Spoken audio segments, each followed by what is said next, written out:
Mirando en continuación del estudio de las luces de profecía, Orot HaNabuah, vamos a ver lo que es la profecía en el pasado.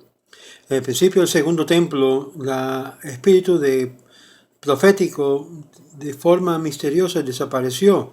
Agai, Zacarías, Malají fueron los últimos representantes de la tradición profética, como dice el Talmud babilónico en el Sanhedrin 11a, que al mismo tiempo los hombres de la Gran Asamblea logró finalizar erradicar lo que es la compulsión para la idolatría, sacándolo de su en medio, la cual fue una gran plaga para el pueblo judío a través del periodo del primer templo. Finalmente resultó en la destrucción del primer templo. Como también dice en Sanhedrin 64a y Yoma 69b, dos eventos que no estaban relacionados, o quizás tuvo una conexión invisible que lo amarró, es la pregunta que se hace. Ellos lloraron, clamaron al Eterno en una gran voz, dice en Nehemías 9:4. ¿Cuál fue lo que dijeron? ¡Ay, ay! La inclinación malévola por idolatría, que fue lo que ha causado la destrucción del templo y había matado a todos los justos, y fue que exilió a Israel de su tierra, y aún hasta el día de hoy nos sigue empujando o haciéndonos burla, siendo que has dado solamente a nosotros para que podamos recibir galardón. No deseemos ni siquiera esto, ni tampoco su galardón.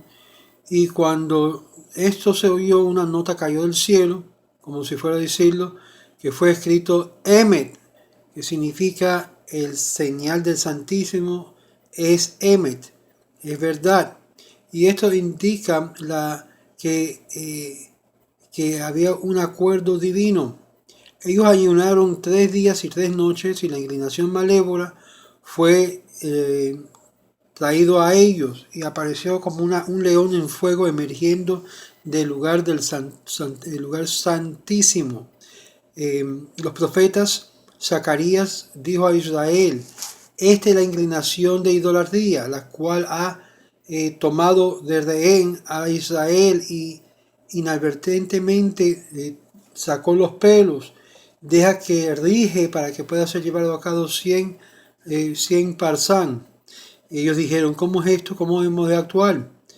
Y quizás lo celestial ha tenido merced sobre nosotros. El profeta le dijo a ellos: lánzalo de tu vasija y para su boca con plomo, así sea absorbido su sonido. Esto está en Talmud Bavli, Yoma 69b, con unas variaciones en Sanhedrin 64a que hemos citado. No hay espíritu divino en el mundo, y por lo tanto no hay profetas. En el segundo templo, cuando el deseo o la gana de idolatría fue asesinado, las señales eran hechas por los profetas de Baal, y los profetas del Señor habían de producir señales, y el pueblo habría de volverse a idolatría. Solo cuando la inclinación a la idolatría fue erradicado, los profetas ya no eran necesarios. Esto también lo dice el rabino Yehuda HaHasid en Sefer Hasidim, en su libro de los piadosos. Hasta este punto, todos los profetas, significando desde que fue erradicado la idolatría, cesó la profecía. Esto también lo dice Vilna Gaon en su Seder Olam, capítulo 30. En el primer templo había falsos profetas, en el segundo templo había odio sin causa, como dice en Yoma 9b. La explicación es que el justo estaba en el lado de santidad, y ahí estaba una creencia sobrenatural, y estaba amarrado a Israel todos los tipos de falsos cultos, como dice en Jeremías 44, versos 17 al 18.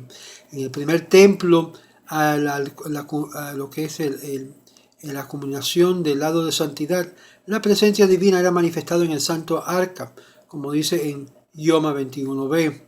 De otra forma, el lugar de la impureza era estimulado por movimientos inimical a la creencia en Dios, a los cultos de Tammuz, como dice en Ezequiel 8:14, y la reina del cielo. Todos sabemos cuál es esa reina del cielo que luego lo asume la religión de Roma. En Jeremías, en el mismo lugar que habíamos mencionado, 44, y los falsos profetas, como menciona en Jeremías 27, 14 al 15. Sin embargo, en el segundo templo había una falta de manifestación divina, como nos dice en Ioma 21b.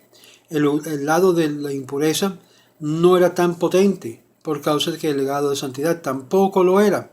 Ahora que las creencias ilegítimas eran confinadas al mundo el asunto de mundos mundanos, la creencia era en sí, la creencia era algo que tenía que ver con el prójimo.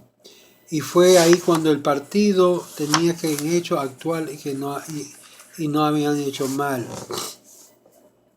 Esto lo menciona también el rabino Shneur Zalman Eliadi en su libro Lekutei Torah.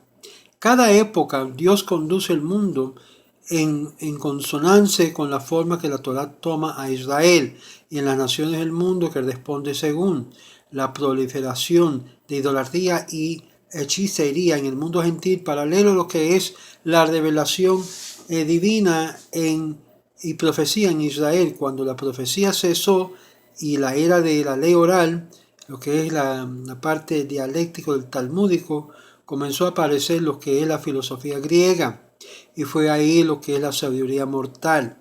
Los hombres de la gran asamblea vivieron durante la época del regir griego, y fue ahí cuando a su terminación cesó la época de profecía. Esto según el rabino Zadok Hakon de Lublin. Bajo la dominación helenística comenzaron gran mayores empuje a lo que es la dialéctica talmúdica, la conversación, el racional, y fue ahí que fue iniciado por Shimón el Justo, el último de la gran asamblea y el contemporáneo de Alejandro el Grande, que llevó a cabo la semilla de la gran sabiduría. Así en Babilonia la cautividad habían todavía profetas y en el exilio de egipcio, pero cuando fue totalmente madurado la revelación de la ley escrita, esto fue también espejado por del lado del mal en la sabiduría de Egipto, que fue otra forma de decir la magia de los egipcios. Una disciplina que fue hallado que no tenía razón, pero una fuerza de impureza. Y así fue también en el mundo de Babilonia, que tuvo también su lugar con los hombres de la gran asamblea de los profetas y los otros lugares que habían de practicar de sentido irracional, hechicerismo, magia y interpretación de sueños. Más tarde, cuando los sabios intelectuales florecieron, también floreció la ley oral y el otro lado del intelecto no judío se manifestó en forma de la sabiduría helenística. Los esfuerzos griegos de forzar el sistema sobre los judíos es bien conocido. En la sabiduría de los griegos eran un trace de bien que más tarde los sabios de Israel, más prominentemente, más recién, Maimónides extrayó ciertas enseñanzas de ellas, pero por su